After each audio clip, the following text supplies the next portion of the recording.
శ్రీశ్రవణ్ ఛానల్‌కి చిన్నారులందరికీ, శ్రోతలందరికీ కూడాను మరొకసారి స్వాగతం. నిన్న రామదూతగా వచ్చిన హనుమంతుడు రావణుడికి పలు విధాలుగా రాముడి యొక్క శక్తిని తెలియజేస్తూ హెచ్చరించాడు. సీతాదేవి 5 తలల పాము వంటిది. నీ పాలిటి భయంకర సర్పము. ఆవిడని వదిలిపెట్టేసి మర్యాదగా రాముడిని శరణు వేడు అంటూ నచ్చజెప్పడానికి ప్రయత్నించాడు. కానీ ఈ దుర్మతి అయిన రావణాసురుడు ఈ వానరుడిని చంపేయండి అంటూ ఆజ్ఞాపించాడు గదా! అప్పుడు విభీషణుడు ఏమని చెప్పాడు? రాక్షసరాజా, నువ్వు ప్రసన్నుడివవు. ధర్మార్థాలతో కూడిన నా మాటలు విను. అన్ని దేశాల్లో, అన్ని జాతుల్లో దూతలను చంపకూడదని సత్పురుషులందరూ చెప్తున్నారు. ఇతడు కేవలం దూతయే కాదు, అక్షకుమారుడు లాంటి అనేక మందిని చంపేశాడు. సందేహం లేదు. ఇతడు నిశ్చయంగా బలమైన వాడే. మనకు చెప్పలేనంత అపకారం కూడా చేశాడు. కానీ దూతల్ని చంపడం పెద్దల ఆచారం కాదు. దూతకి అనేక రకాలుగా మనం శిక్షలు విధించవచ్చు అని చెప్పారు కదా! మనం ఆ రకంగా చేద్దాం. అప్పుడు మనం ధర్మానికి కట్టుబడ్డ వాళ్ళం అయి ఉంటాము. ఇతనికి శిక్ష విధించిన వాళ్ళము అవుతాం. అంతేకాకుండా ఇతరులాగా ఇంత దూరం ఎగిరి వచ్చి మళ్ళీ వెనక్కి పోయి మన విషయం చెప్తే గాని అవతల వాడు యుద్ధానికి సన్నద్ధం కారు గాబట్టి, నువ్వు యుద్ధాభిలాషివి కాబట్టి, ఇలా చేయడం వల్ల యుద్ధం జరగడానికి ఆస్కారం ఉంటుంది. మొదట అతన్ని విడిచిపెట్టేయి అంటూ చెప్పాడన్నమాట. అప్పుడు దేశకాలోచితంగా పలికిన విభీషణుని మాటలు విన్న రావణుడు, "నువ్వు చెప్పింది బావుంది. దూతను చంపుట నిందెయే. వీడికి మరొక శిక్ష వేస్తాను" అంటూ కోతులకు చాలా ఇష్టమైనది తోక కనుక, ఇతని తోకను కాల్చి, కాలుస్తున్న తోకతోటి ఊరంతా తిప్పండి అంటూ ఆజ్ఞాపించాడట. రాక్షసులు హనుమంతుడి తోకకు పాత నూలు బట్టలను కట్టి నిప్పంటించి లంక అంతా తిప్పసాగారు. హనుమ ఈ రకంగా ఆలోచించాడప్పుడు. లంక అంతా రాత్రి వేళ తిరిగిన దుర్గాలను బాగా చూడలేదు. వీళ్ళిప్పుడు తిప్పితే గనక మొత్తం లంక చూడ్డానికి నాకు బాగా కనబడుతుంది. ఈ రాక్షసులు నన్ను కట్టినా కూడా, నా తోకకు నిప్పంటించినా కూడా, నా మనస్సునకు ఏమీ శ్రమ కలగడం లేదు అని అనుకున్నట్ట. ఈ విధంగా లంగూలము దహించబడడం చేత అప్రియమైన ఆ వృత్తాంతాన్ని రాక్షస స్త్రీలు సీతమ్మకు చెప్పారట. ఆ మాట విన్న సీతమ్మ దుఃఖితురాలై హనుమకు మంగళం కలగాలని శుచి అయి అగ్నిహోత్రుని ప్రార్థించిందట. అప్పుడు తీవ్ర అగ్నిజ్వాలలతోటి అధికంగా ప్రచురిల్లుతున్న హనుమ తోకలో ఉన్న అగ్ని సీతమ్మకు శుభాన్ని సూచిస్తున్నట్లుగా ప్రదక్షిణా జ్వాలలతోటి తిరుగుతోందట. హనుమ తోక కంటిన అగ్నిజ్వాలలతోటి వెచ్చనైన వాయువు సీతమ్మకు స్వస్థతను కలిగించుదనై మంచుగాలిలాగా చల్లగా వీచిందట. హనుమ తోక దహించబడుతున్నా కూడాను బాధ కలగకపోవడం చూసి ఆశ్చర్యంగా ఆలోచించటాయన.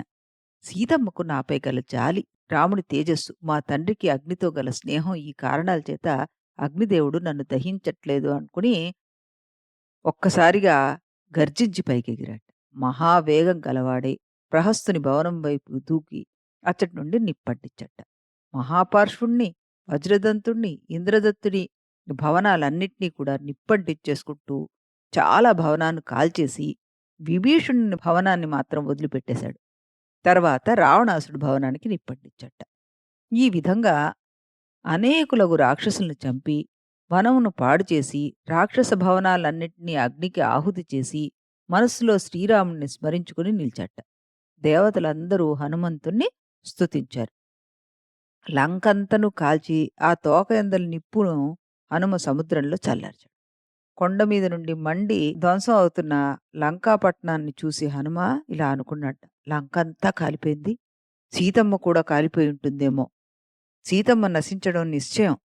లంకలో ఏ భాగం కూడా కాలంది కనబడట్లేదు. లంక అంతా భస్మమైపోయింది అని హనుమ బాధపడుతుంటే, వెనక నుంచి శుభశకునాలు మళ్ళీ కనిపించేట. సీతమ్మ జీవించే ఉంటుంది. ఆమె నశింపదు. నాగ్నిరాగ్నే ప్రవర్తతే. అగ్ని అగ్నిని దహింపదు అని సుందరకాండలో మనకి 55 శ్లోకంలో చెప్పబడింది. అంటే సీతమ్మ అగ్ని వంటిది. ఆవిడని మళ్ళీ అగ్ని ఎలాగా మండిస్తుంది? కాబట్టి సీతమ్మ దహింపబడదు అని అనుకున్నట్టు. ఈ విధంగా హనుమ భావించి మహాత్ములకు చారుణులు ఆకాశంన లంక అంతా దహింపబడుతోంది గాని సీతమ్మ మాత్రం దహింపబడడం లేదు అని పలికిన మాటలు విని సంతుష్టుడై సుఖంగా ఉన్న సీతమ్మను చూడ్డానికి హనుమ మళ్ళీ అశోకవనంలోకి వెళ్ళాట. అందులో శింశుపా వృక్షం మూలన కూర్చుని ఉన్న సీతమ్మను చేరి, "అమ్మా!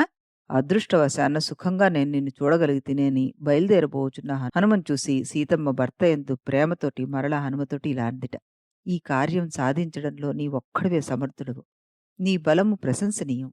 బాణాలతోటి లంకను జయించి శ్రీరాముడు నన్ను తీసుకుని వెళ్ళుట అతనికి తగిన పని. అతని పరాక్రమము అనురూపమగు విధంగా కార్యాన్ని నెరవేర్చినట్లు నువ్వు చెయ్యి. సీతమ్మ చెప్పిన మాటలు విన్న హనుమ, అమ్మా! రాముడు వానర సైన్యంతోటి వచ్చి యుద్ధముల్లో శత్రువుల్ని జయించి నీ శోకాన్ని తొలగిస్తాడు చూడు అని ఆవిడను ఓదార్చి అక్కడి నుండి బయలుదేరి అరిష్టము అనే పర్వతాన్ని అధిరోహించి సముద్రాన్ని దాటదలిచి హనుమ ఆకాశంలోకి ఎగిరాడు. లంక నుండి తిరిగి వచ్చిన హనుమ జాంబవంతాదులకు నమస్కరించి సముద్ర లంఘన వృత్తాంతము, లంకా దర్శనము, సీతా దర్శనము, రావణ దర్శనము అన్ని విషయాలను డీటెయిల్డ్‌గా చెప్పాట. అంగదుడు సంతోషించాడు. వానరులు ఆనందంతోటి రామసుగ్రీవులకు సీతమ్మను చూచితిమి అన్న విషయాన్ని తెలియజేయడానికి బయలుదేరి మార్గం మధ్యలో మధువనంలో ప్రవేశించి మధువును త్రాగి అక్కడ అల్లరి చేసి కిష్కిందకు బయలుదేరారు. ఆ వానరులు ప్రస్రవణ పర్వతాల్లో నివసించున్న రామలక్ష్మణులకు నమస్కరించి అంగదుణ్ణి ముందుంచుకుని సుగ్రీవునికి నమస్కరించారు. సీతమ్మ కుశలముగా ఉంది అని తెలియజేశారు. అప్పుడు రాముడు ఇలా అడిగాడు, సీతమ్మ ఎక్కడుంది? ఎలా ఉంది? నా విషయంలో ఎలా ఉంది చెప్పండి అని అడగ్గా వానరులంతా హనుమని చెప్పమని ప్రేరేపించారు. అప్పుడు హనుమంతుడు, రామా!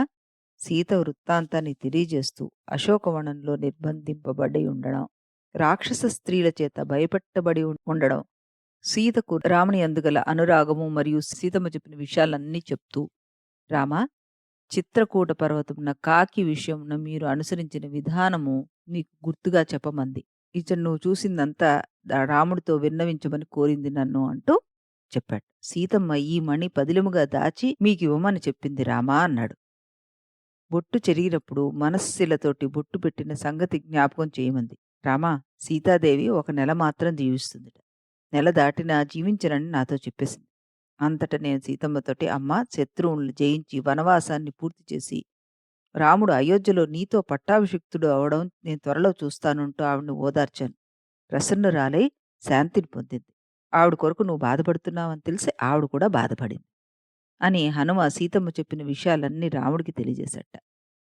రామా! చూచిన దాన్ని చూసినట్లుగా తెలియజేశాను. ఇక సముద్రం దాటడానికి ప్రయత్నం చేద్దాం అన్నట్ట.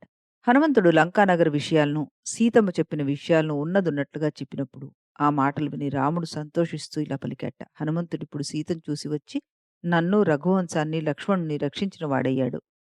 కాని నేను ప్రియ వార్తను చెప్పినా ఇతనికి తగు ప్రియమును చేయలేకపోతున్నాను. ఈ సమయమునందు నేను నా సర్వస్వమైన ఆలింగనాన్ని ఇస్తున్నాను అంటూ పలికి తన కార్యాన్ని పూర్తి చేసి వచ్చిన హనుమంతుణ్ణి కౌగిలించుకున్నట్ట. తర్వాత రాముడు, హనుమా! లంకానగర దుర్గ నిర్మాణ విశేషాలేమిటయ్యా అంటూ ప్రశ్నించట. అప్పుడు హనుమంతుడు, రామా! రావణుడు స్వయంగా యుద్ధం చేయడానికి సంసిద్ధుడయ్యాడు. ఆయనను తన మనస్సులో భయం ఏదీ లేదు.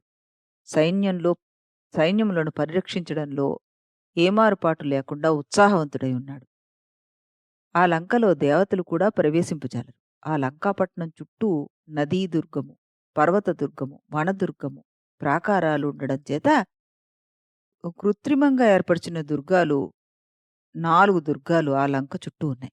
ఆ లంకకు పరిఘలు, శతఘ్నులు, అనేక విధాలైన యంత్రాలు అలంకారాలై ఉన్నాయి.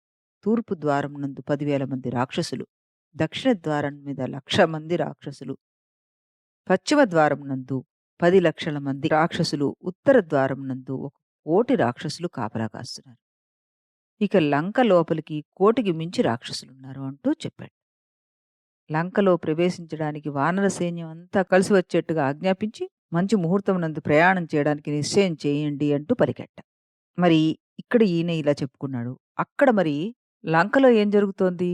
లంకలో ఏం యుద్ధ ప్రయత్నాలు జరుగుతున్నాయి? ఇది మనం రేపటి ఎపిసోడ్‌లో తెలుసుకుందాం. అంతవరకు సెలవు.